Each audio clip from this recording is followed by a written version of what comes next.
Okay guys, so a little bit of a new vid today about some topics that keep getting brought up, and some really stupid ones at that.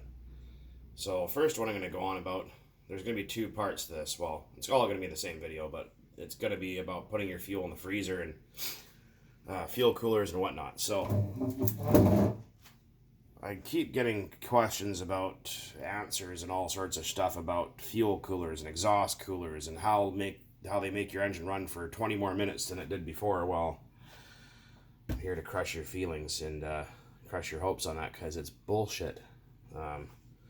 So most of you will see these little metallic, little finned kind of tubes about yay long or this big or however long they are, and you stick them in your exhaust pressure tube or in your fuel line, and it says exhaust pressure cooler, or fuel line cooler, blah blah blah, extends runtime, and they'll have all these ridiculous claims on it and stuff. Well, thing is, your fuel tank doesn't really get hot to begin with. You might get some heat transfer from the engine since it's mounted directly to the chassis like it is on this RC10, but the outrageous claim that you say get 15 minutes exactly to a tank and then you're going to get 25 minutes. No, it doesn't work that way.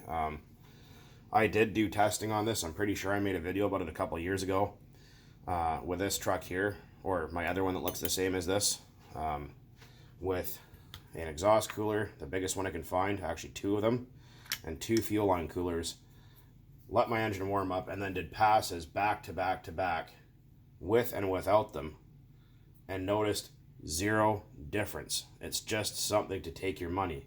Maybe in some rare scenario it might work, but it's, if you're just a dude that goes out and bashes and farts around like I do, you're not going to notice it. It's not going to really help you much. It's more or less just bling and a waste of money. If you like blingy shit all over your fuel lines, go for it. But I'm not going to stop you. That's your vehicle, your choice, your money. But these outrageous claims that you can get up to another 10 minutes runtime. Well, if you're already getting 15 minutes, how does that change the volumetric size in your fuel tank? It doesn't. It's cool fuel doesn't, you know what I mean? If the fuel's cooler, it doesn't atomize as well than if it was hot. And yeah, there's just a lot of stuff there. It just doesn't make any sense. And I've tried it, like I said. I'm pretty sure I have a video on it. I'll have to look for that later. But I will make another video about that soon. It's not RC season here. It's just rain season. And there's like flooding and freaking avalanches and all sorts of shit going on around here. So if you guys Google BC floods, you'll see all about it. Anyways, I'm fine over here, luckily. But yeah, anyways, rain season. So the whole fuel cooler thing, don't worry about it. Silicone doesn't transfer heat anyway. This could be 350 degrees and over here it'd be 4 degrees. You know what I mean? So don't even worry about that. That's just a fucking false one there. Alright, and the next part of this is something I see pop up more often now than it was before about fuel. A lot of people ask what I run, and this is what I run right here. There's the Mixture 2010. It's just what's available here. Sidewinder, a lot of you guys have asked. Great stuff. Definitely worth the money. Been around forever. I've used it for the last 20 years without an issue.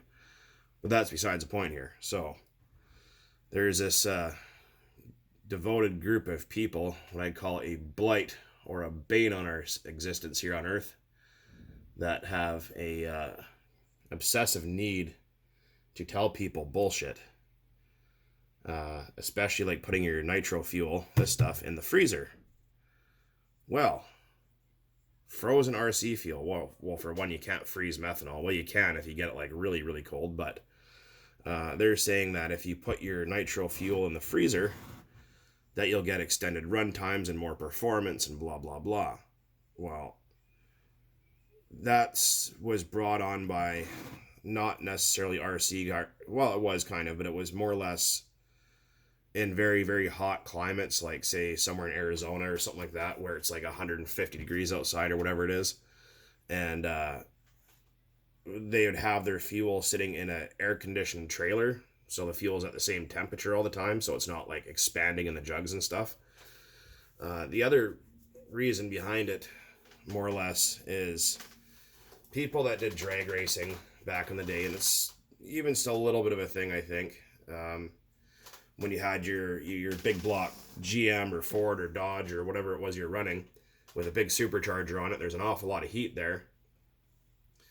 And when you shut your engine off, the fuel will try to boil inside the carburetor, right? The float bowl is full of fuel. It's going to try to boil and cause vapor locks or flooding. And they try to cool or freeze the fuel, not really freeze it, but try to get it really nice and cold to try to keep that from happening is bad. That's pretty much what it was. It wasn't really anything to make it go faster. You want colder air, essentially, because colder air is more dense, meaning there's more oxygen in it, meaning you can burn more fuel. A hot day outside, having frozen fuel isn't going to do jack shit besides help to keep your carburetor from boiling over. But that somehow moved over. And if you noticed, these carburetors don't have a float bowl. They're just a controlled fuel leak. You have exhaust pressure, which feeds fuel pressure. You have no exhaust pressure, you have no fuel pressure. There's no fuel that actually sits anywhere in here. It comes in the line and goes through its orifice and in. It's just a controlled fuel leak, not a float bowl type carburetor. You don't have to worry about vapor locks with these, like a chainsaw carburetor. Well, even it can happen with those, but that's a different story. But anyways, so that kind of merged into the whole RC scene, and people said, well, you know, neighbor John says I can do this. Well, neighbor John's not always quite right. Either is Uncle Ned for that fact. Shout out to Uncle Ned. Anyways, so they went on and on and on about, well, if you put your fuel in the freezer, you'll get more performance and better tuning and da-da-da-da-da. Well, here's the problem with that.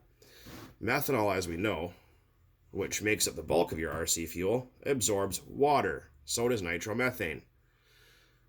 And if you put your fuel in the refrigerator or the freezer, and there's fucking mosquitoes in here everywhere.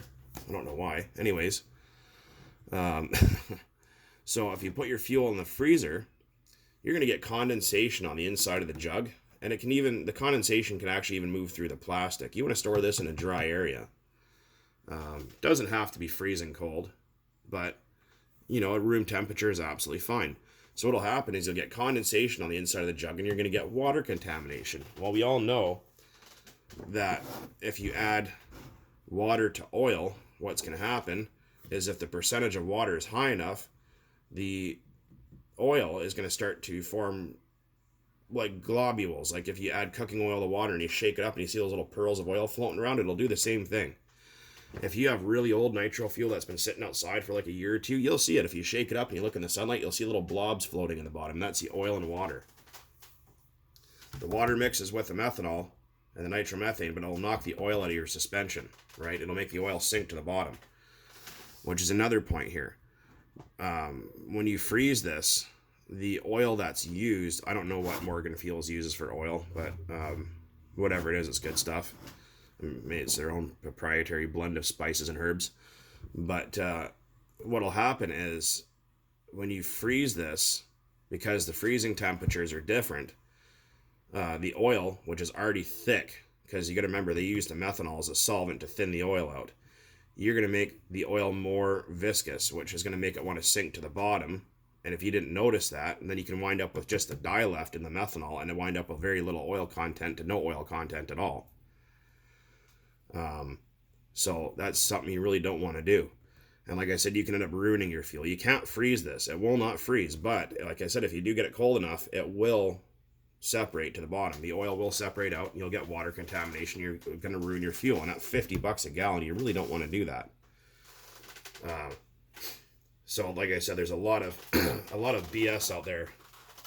And I have tried it over the years. I mean, it keeps getting brought up more and more frequently in the RC groups recently, but I have tried freezing RC fuel, like leaving it in the freezer overnight and running it. And honestly, all it did was just make my shit run worse. It actually ruined I used a bottle of Traxxas top fuel, so it wasn't a big loss.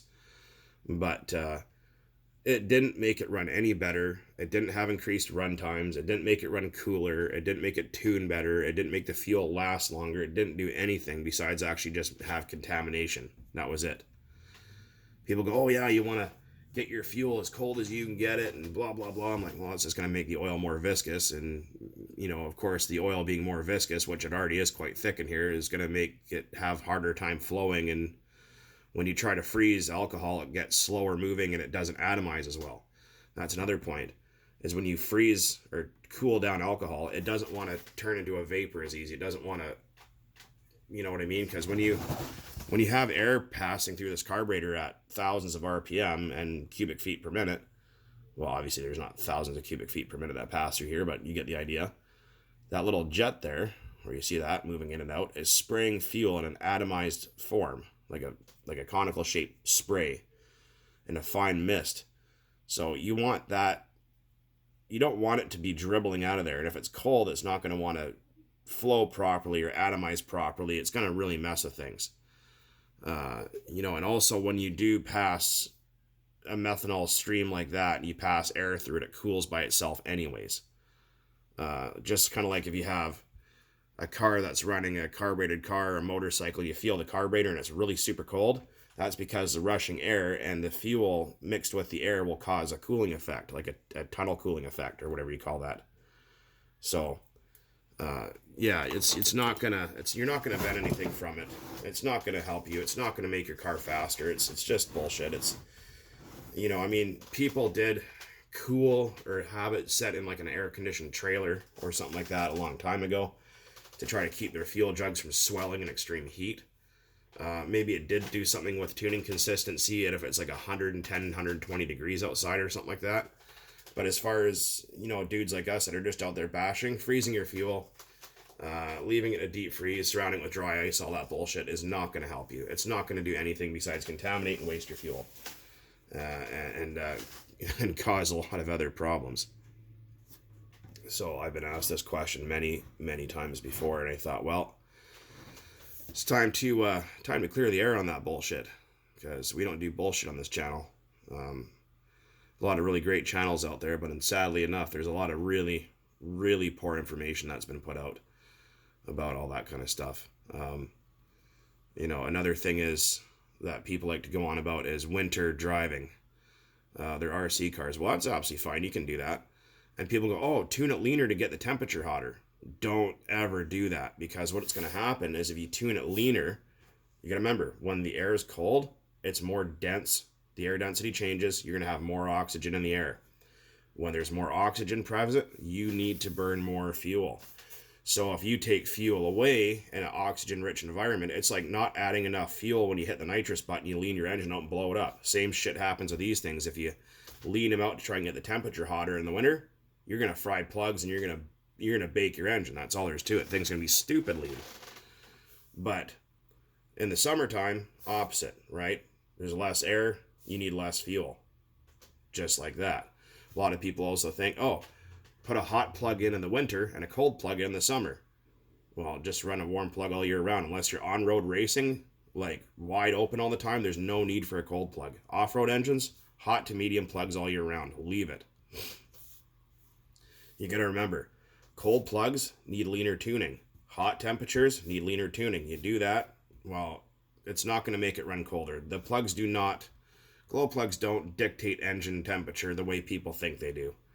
They will affect your tuning, but they will not affect engine temperature like how they think they will. People go, oh, you need a hot plug in the winter. Well, if you're burning extra fuel because you have to burn rich, that's a good thing, because hot plugs burn more fuel. They're designed to be more efficient in a richer environment. So yeah, that is fine. But as far as switching to a cold plug for summertime, stupid. Ain't going to prove anything. Run the same plug all year round. Like with my engines, they get the LC3 or LC4, depending on what I'm running it in. And they get that same plug every year, all year round. That's it, no change. Or if it's the short reach engines, an OS8 or OS7, depending on what it calls for. And they get the same plug all year round, never changes. And, it's been 20 odd years of that and never once an issue. But, anyways, like I said, I just wanted to kind of clear the air on that. And if you guys haven't checked out ERCM yet, like I said, he's making these pipes again. If you guys want one, because I've got lots of questions about it. They're pretty freaking awesome. Anyways. And there is the AE21 sitting over there in pieces. And the 21RG over there in pieces. So you guys will see those videos as soon as I manage to score all the parts for them. But anyways, guys, hopefully that shed some light. So don't waste your money on fuel coolers or exhaust coolers. I mean, if you want them for bling, fine. Just make sure they're not like a two-piece design that can leak and cause tuning problems, because the more shit you have in your fuel lines, extra fuel filters, like those little Chinese ones, they cause air leaks and all sorts of other grief, and you just don't need that. So unless your tank's full of dirt all the time, which I'm sure it's not. But anyways, like I said, I thought I'd just clear the air on some of the bullshit that keeps popping up, the myths from the slightly dedicated or small dedicated group of people that believe freezing your RC fuel actually does something. If you see those kind of dudes pop up, man, don't even bother wasting your time replying to them. Don't listen to them. Just keep burning nitro as you've always done, and you won't have a problem. Everything will be okay. I promise. Anyways. Well, guys, thanks for watching, and keep on burning nitro out there, and be careful of what you hear on the internet, because it might just be bullshit. Cheers.